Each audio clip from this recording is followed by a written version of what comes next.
Hey everyone, it's Will from Blur here. In today's video tutorial, you're going to learn how to create a virtual credit card on your computer for online purchases using Blur by Abine. Now there's actually a few different ways to create a masked card or virtual credit card using Blur by Abine, but today we'll cover how to create a Blur masked card or virtual credit card using the Blur web app. To learn how to create a Blur masked card using the Blur desktop browser extension, check out this other video.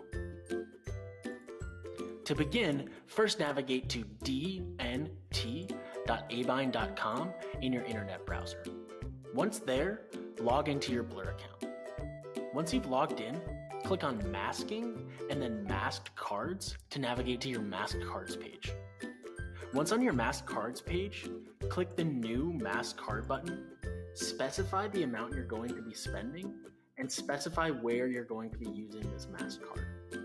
In this example, I've chosen $10 and bestbuy.com. Next, simply click Create Masked Card, confirm the amount that you're going to be charged, and wait for Blur to finish creating the masked card for you. Once Blur has finished creating the masked card, simply use the brand new virtual credit card information in the checkout form with bestbuy.com instead of using your real credit card information. That's all we have time for today.